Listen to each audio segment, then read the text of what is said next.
In a mere 5 minutes, I hope to provide insightful comments about a variety of educational topics. I sincerely hope you disprove the research I've compiled.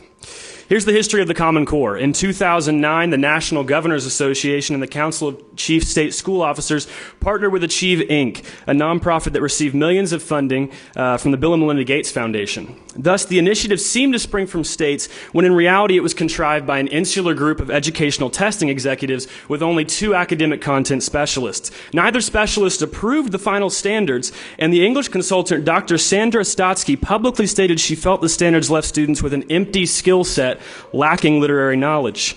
While educators and administrators were later included in the validation committee and feedback groups, they did not play a role in the actual drafting of the standards. The product is a, quote, rigorous preparation for career and college, yet many educators agree that rigorous is a buzzword. These standards aren't rigorous, just different, designed for an industrial model of school.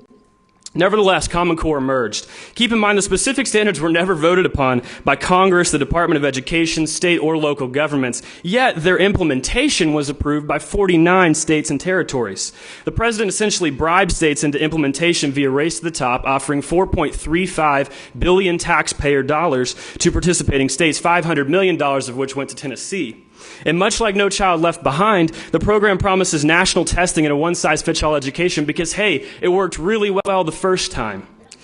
While I do admire some aspects of the core, such as fewer standards and an emphasis on application and writing, it's not going to fix our academic deficit. If nothing else, these standards are a glowing conflict of interest, and they lack the research they allegedly received.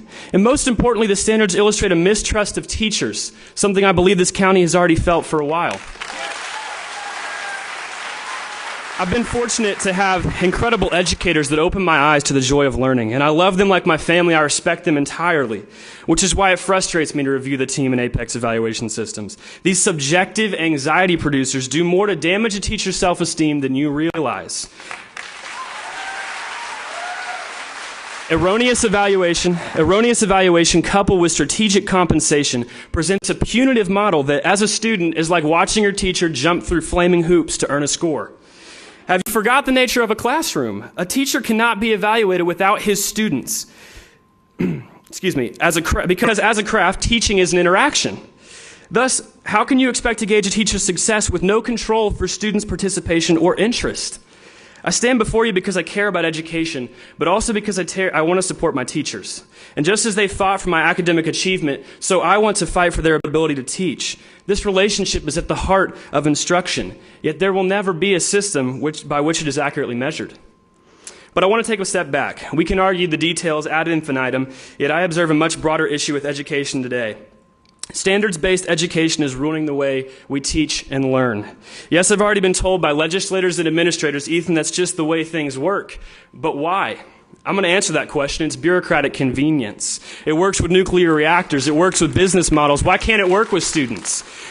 I mean, how convenient calculating exactly who knows what and who needs what. I mean, why don't we just manufacture robots instead of students? They last longer and they always do what they're told. But education is unlike every other bureaucratic institute in our government. The task of teaching is never quantifiable. If everything I learn in high school is a measurable objective, I haven't learned anything. I'd like to repeat that. If everything I learn in high school is a measurable objective, I have not learned anything. Creativity, appreciation, inquisitiveness, these are impossible to scale, but they're the purpose of education. Why our teachers teach, why I choose to learn. And today we find ourselves in a nation that produces workers. Everything is career and college preparation. Somewhere our founding fathers are turning in their graves, pleading, screaming, and trying to say to us that we teach to free minds. We teach to inspire. We teach to equip. The careers will come naturally. I know we're just one city in a huge system that excitedly embraces numbers.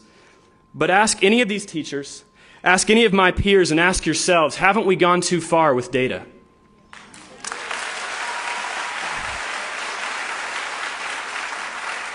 I attended tonight's meetings to share my critiques, but as Benjamin Franklin quipped, any fool can criticize, condemn, and complain, and most fools do. The problems I cite are very real, and I ask only that you hear them out, investigate them, and do not dismiss them as another fool's criticisms. I'll close with a quote of Jane L. Stanford that Dr. McIntyre shared in a recent speech. "You have my entire confidence in your ability to do conscientious work to the very best advantage to the students, that they be considered paramount to all and everything else. We're capable of fixing education, and I commit myself to that task.